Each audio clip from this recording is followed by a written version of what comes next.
guys, welcome back to our channel. So today I just wanted to make a video, like a sit down video, just talking about how postpartum's been going so far. So today marks 2 weeks since baby Cruz was born, and I have to say these past 2 weeks have been the hardest. It's been very challenging. It's just been a lot, but you know, I'm just taking it one day at a time. So I gave birth on a Thursday, and then we got home on Saturday. So, you know, Saturday we got home, everything was good, you know, just adjusting. We were tired, of course. I've been tired because you don't really get full sleep. But then Sunday, that's when I noticed I had like a lump under my armpit, and I was just like, oh god, like what is this? Like this is when my milk was really starting to come in, so I was really engorged, and that's not fun. So I thought it was like a clogged duct, like, and it was like a huge lump, and so I started to like massage it. So I was like got in the shower trying to get it out, and I'm just like, oh my gosh, like this is not going anywhere. So that Monday, that's when he had his first appointment with the pediatrician. If you hear any grunts, that's him. He like makes a lot of noises, so excuse that. So he had his appointment at the pediatrician. He was back at 8 pounds, which was great, because when we left the hospital he was like 7 pounds 14 ounces, I believe, something like that. But he went back just from that week, and he went back to 8 pounds. So I'm sure he's back to his birth weight by now, probably over his birth weight, and we'll find that out this coming week. I showed the pediatrician the lump, and she was like, oh, it doesn't look like a clogged duct, it looks like a lymph node. So she was like, call your OBGYN and have them look at it. I had to make an appointment with them. So then they looked at it, and they were like, oh, let me get a second opinion, and brought another doctor. And I'm just, oh my gosh, like what is this thing on my armpit? And she was just like, oh, it looks like a cyst, so you need to make another appointment with the doctor across the street. So I had to wait till they called me so I could make that next appointment. So it was just like, it was just crazy that whole week. And it was like at like a cancer hospital, so they had to like look at it to make sure like it wasn't cancerous. And basically what the doctor said was that it was like clogged sweat glands. So it wasn't even a clogged milk duct, and that basically like it would just have to go down on its own. She was like, if it was infected then she would cut it, but she was just like, since you're breastfeeding and all this stuff, like that can lead to more infections if she was to cut it then. So I was just like, okay, great. Like it was just like one thing after another. I was just like, oh my gosh, like I'm just tired. I just want to like, you know, get used to being home, being a family of 4 and things like that. So I was just like, okay, whatever. Like it wasn't bothering me, but I felt it, and it was just uncomfortable. So finally, like right now, like it went down. It's still a little bump, but like not as big as it was. So it did go down on its own, thank God. Like that was annoying. And then after that, I was having trouble with him latching on. Like he was doing good in the hospital, and you know, we've been getting better, you know, till this day. And it's just, you know, it's always just like it's just practicing, you know, like because he's learning how to breastfeed, I'm learning how to breastfeed. And with Makenzie, I exclusively pumped, so it's like a whole different ball game here. You know, trying to get him to open up wide enough, trying to wake him up every 2 to 3 hours and things like that. Now I know some people say like, why would you wake up a sleeping baby? But I know they say like the first 2 weeks to wake him up so he can get back to his birth weight. So now that he's 2 weeks, right now I'm kind of waking him up depending on how long he sleeps. You know, since I get uncomfortable, I'm like, all right, boy, you know, you need to wake up. So if it's going on like 4 hours, I'm just like, all right, you need to get up. And he is a sleepy baby. So like that first week when I was dealing with that bump under my armpit, he would just sleep, and I'm just like trying to wake him up. They're like, oh, tickle his feet, try to do that. Oh, get a wet washcloth or a wet wipe and touch his back, and he'll be like and like still won't wake up. Like he just loves his sleep. So it was very challenging for me, because like I'm just like, come on, like wake up, like you have to eat, like, you know, he was just not eating. There was a time that he went like 6 hours without eating, and I was like getting frustrated. And then I had to like, you know, call some lactation consultants, you know, call for some help. And I called this pediatrician. They were like, oh, take him to the ER, like that's not normal. And I'm just like, oh my gosh, like I was just like crying every day, just because I was just like so stressed out that he wasn't waking up, and that he wasn't like, you know, eating on demand as, you know, regular newborns. You know, newborns usually wake up every 2 to 3 hours, and this boy wanted to sleep 6 hours. And I'm just like, oh my gosh. And then whenever he did wake up, he would just scream, cry, and just cry. And I'm like trying to get him to latch on, trying, and he would just like pull away, and he'll just go on and then pull off, go on, pull off, and that is painful. And it was so much. It was really stressful those few days that he was doing that. There was a point that I was just like, I wanted to give up. I'm just like, no, like this is one thing that's really important to me. Like I really want to nurse. And it was just a lot. Like I can't even like put it into words that what I was going through those couple days, because I'm just like, I know you're hungry.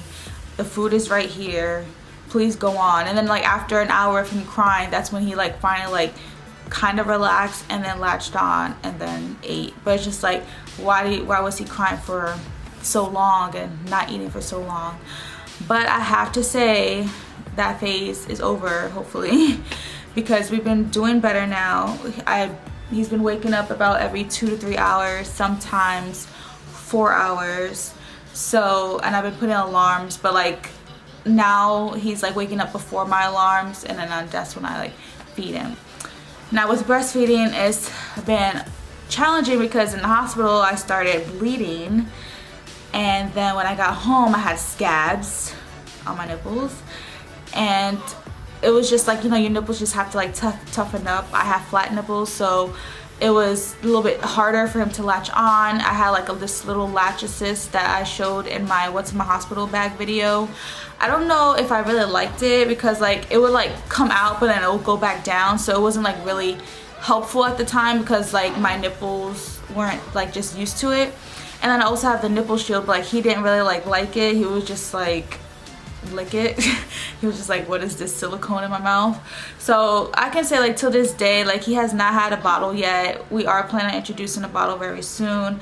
I was like doing research on how to introduce a bottle because I don't want him to, you know, get like nipple confusion, things like that. But I feel like since he's been okay for this past whole 2 weeks strictly on me, that's how he's been getting his food. I feel like it's been going well. With Makenzie, I had an oversupply, and I feel like this time I have a good supply. I don't want to say an oversupply because I feel like with Makenzie I was just like over pumping and doing too much. But now that I'm nursing on one side, and then I'll use like my Haka pump. If you guys don't know what a Haka pump is, it's definitely a breastfeeding necessity. Please look it up. It's kind of weird at first, but you gotta like research on how to like put it on properly.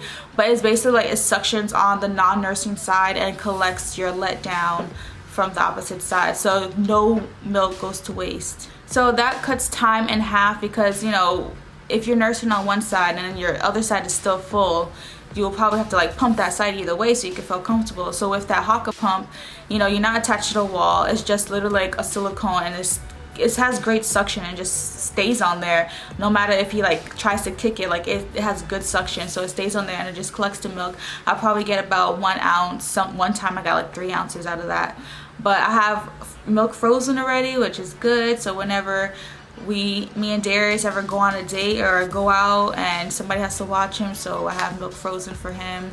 But it's all about, you know, me introducing a bottle to him. We just haven't done that yet. I've done some research on how to do it, and it was saying that to give him like a half an ounce or an ounce in a bottle, but like give it to him as a snack instead of like a full meal, and then do pace feeding. So basically like holding him a little bit upright and like giving the bottle straight forward instead of like tilting it down, because that'll give him like all the milk full force, and you don't want him to get so used to that full force milk when meanwhile my milk comes, you know, slower than that. So to just give it to him straightforward like that. I was planning on doing it whenever he was up. Sometimes after I feed him, he'll be up and alert and like, you know, look around, and sometimes he'll start to get fussy again because he's tired, because he's like, okay, I'm tired of being up.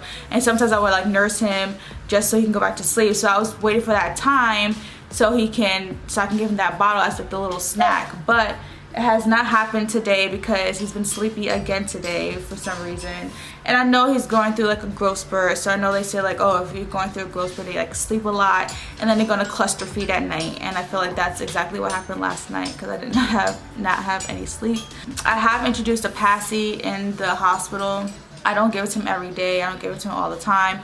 Just mostly at nighttime, because I feel like he's like always like kind of uncomfortable. Like I still don't know what helps him sleep during the night, as in like I don't think he likes to be swaddled anymore. But then if I lay him straight back, he'll get startled by his arms. So it's like still trying to figure him out with the sleeping at night thing. I've been sleeping on the couch just because it's more comfortable for me right now, and then sometimes I just let him sleep in the swing, but without the swing moving. So one thing that I really think is cool about him is that I can put him in the swing or put him anywhere and he doesn't care for it to move. Meanwhile with Makenzie, she was so spoiled that she always had to be held, could never put her down, and we actually had to buy a whole new swing just for her because she didn't like the other swing that we had. Like, she would just cry in it until we bought another type of swing that swung a different way just for her. So he's pretty chill baby. He's very, very chill. The only thing that's going on, big deal, is just like him getting to open up his mouth wider with breastfeeding. I mean, like, we've been doing good, but it's just like it takes a while for him to get that mouth open wide enough just so he can latch, because he'll get on there and he'll just like lick it and I'm just like, hello, like, and then he'll try to open up a little bit, but I'm like, that's not big enough because then it's gonna hurt. Now I know a lot of people ask about like how's recovery with having a natural birth.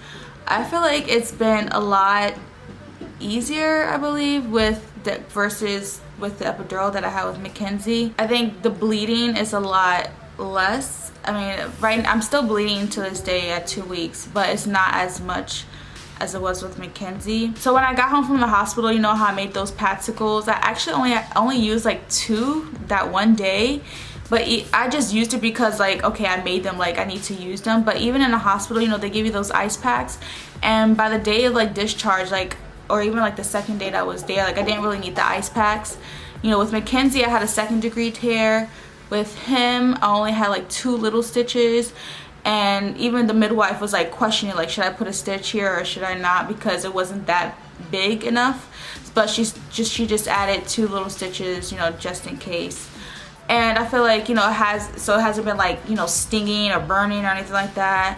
Everything's been fine. So like only like the first day, maybe like the second day and a half that day that I had the ice packs in there, but for the most part, like, it was not a problem with that, so that was good. And which is weird because like with him, he weighed more than Makenzie and I tore less, so I don't know if that has to do with anything with having an epidural or not having an epidural. I believe it just depends on your body and how exactly you push. Postpartum contractions are definitely painful. I can't even describe it. I felt like I was in labor again, like, you know, when I was in the hospital trying to nurse, and even when I got home trying to nurse. Like, those contractions are so painful, and it's just like you literally have to like breathe and get into that mode again as if like you're in labor. Uh-oh, he's just always stretching.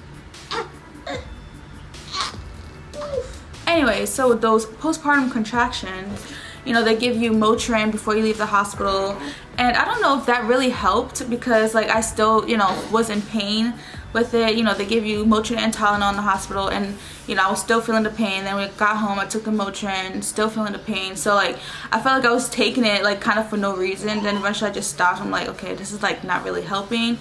But thank God those contractions went away. You're supposed to like, you know, think positive throughout those painful contractions while you're nursing, because if you think positive as if like, okay, like my uterus is going back to its normal size. Like that's why a lot of people like to breastfeed, because you get back down to your pre-pregnancy weight faster, because your body is literally working to make milk and to make that uterus back to its normal size. For me, it was just really hard because it was just like, oh my gosh, like I just pushed him out. I dealt with all that labor pain naturally, and now I'm still dealing with pain days later, and I'm just like, when will I get a rest? And clearly with newborns you really don't get a rest. I just been dealing with everything. I know when everything was going on last week with all the stress, and I was just like crying every day, I felt like I was getting like, you know, postpartum depression. Some days I don't feel as happy, but I've just been taking my placenta pills in the morning. I take 2 a day, and I feel like that's been helping me with my energy, and it's been helping me with my mood as well. What happened? What's this fussiness? Alright, he's eating now. Yes. Anyway. anyways, what was I saying? I don't know if I have a case of postpartum depression. I just know that, like, you know, some days I'm okay and some days I'm not. I don't want to say days, some moments, like, it just, my moods have been everywhere, and which is completely normal, especially with after having a baby. Your hormones are going all crazy, so it's just been very tough for me, especially with getting no sleep. I just been like so hot. I just been like so like irritable. It's definitely been challenging for me, and especially with everything that's been going on since I've been home, like, you know, one thing after another with, you know, my body and engorgement, and oh yeah, I also had mastitis. Forgot to mention that. Had mastitis on my right side, and I was working on dealing with that, and mastitis gives you flu-like symptoms, and I was just Googling ways on how to, like, you know, relieve it at home, and luckily it went away within that 24-hour mark. But then I woke up the next morning and had it on my left side, so I'm just like, great. So one thing I've been taking is lecithin. I believe that's how you say it. I'll leave a little picture right here on how it looks. Now those pills help out with, like, kind of controls like the fat in your milk, so it won't get so clogged in your breast, and I really feel like it's been helping. So I'm just been taking it every day. When I had mastitis, I was taking 4 pills a day, but now I've just been taking 3 pills a day, and they're like some huge horse-sized pills. Like, they're huge pills, and I hate taking pills, but I'm like, look, if this is gonna make my milk better, won't make me be uncomfortable, then I'm gonna take it. And it has been helping. I don't want to say that my milk has regulated, because I know it takes like 6 to 12 weeks depending on how your body is, but it definitely does feel different. I don't feel as engorged anymore, which is great. I still feel like, you know, when your milk is filling up, like your boobs just throb and those pins and needles feeling, that's annoying. But overall, I feel like I've been okay. So every morning I always take the lecithin pills, my placenta pills, my prenatal vitamin, and that's about it, what I've been taking. Another thing with postpartum is that my face is like completely opposite. I was like glowing, I was flourishing, like, with my face, my skincare, like, it was like nice and smooth and glowy, and now it's completely dry. It's so disgusting. I'm like breaking out again. I'm just like, oh great, it's better to be pregnant with your skincare. Yeah. I don't know, I need to get back to my regular routine, because I've been noticing a difference, and it has something to do with postpartum too. And I know some people deal with postpartum shedding, hair shedding. I obviously don't know that I have it until I take these twists out, and I'm kind of scared to take them out because I don't know if there's gonna be so much coming out or what. I know some people get it really bad. I don't think I had it with Makenzie. I don't think my hair fell out like that. I can't really remember, but I will keep you guys updated on whenever I take these out and how much hair I actually lose. I mean, this is going on, what, 2 weeks of me in here, my hair, over 2 weeks. And I might leave it in for another 2 weeks, or maybe take them out next week. I know some pieces are messed up in here because I have not been taking care of this hairstyle. I have not been putting scarves, anything. Like, I put a scarf on probably the first night that I actually did them, and then I had him, and I'm just like, oh, forget the scarf. It's been a struggle. I'm trying to show you guys his little red face. He's always stretching. Oh, look at you. Say hi. This is my baby brother. Yeah. Look at your hair. Your hair's a mess. Look. You did it like that. Oh. Push it back. You was running around. This is my baby brother. And I am a big sister now. So this is my crew. See how he be knocked out after eating. And I love him. I did want to show you guys my belly update and how my postpartum belly looks like. I'm not ashamed. Alright, so here is my belly with my pajama pants because I'm home. I guess it kind of looks like that I am, what, maybe like 15 weeks pregnant still. But this is 2 weeks postpartum. Makenzie tried to play me and tried to be like, the baby's still in there. Why are you still big? But it's all good. She don't understand. But yeah, so it's like really soft here, then it gets a little hard here. So I know that my uterus is going back down here. So, and I have stretch marks, as you can see. My line is dark. My belly button is still sticking out, so it needs to go back in. And yeah, and it's just like skin. I don't know how that's gonna end up overall being, but I just feel like jiggly. Jiggle, jiggle, jiggle, jiggle. Let's try. Jiggle, jiggle, jiggle, jiggle, jiggle. I'm in no rush to, you know, my stomach was never completely flat even after I had Makenzie, so I know I'm gonna have some type of pouch. And I mean, hey, I had a 7-pound 11-ounce baby in me, and now I had a 8-pound 5.5-ounce baby in me that I had in there for like almost 10 months. Like, come on now. So that's basically sums up my 2-week postpartum update. I know it kind of sounds like a roller coaster. Like, of course I'm happy that he's here. I know I was complaining that I was tired of being pregnant, but I guess I kind of forgot what all postpartum comes with, you know, with the no sleep. And of course I didn't have any sleep with being pregnant, but you know, this is like a different kind of sleep deprived, and you know, dealing with your whole body just changing back and breastfeeding and things like that. So postpartum is hard. I feel like social media makes it seem like, oh, it's so great, I have a new baby and all this other stuff, like, oh. Meanwhile, it's really, really hard, especially, you know, when you have another toddler that's always in the business, trying to do this, trying to do that, and then you trying to do this, and it's just like, it's just a lot of work. So thank you guys for watching. If you guys have any questions about postpartum, just leave a comment down below. Give this video a thumbs up and make sure you guys subscribe, and I'll see you guys next time.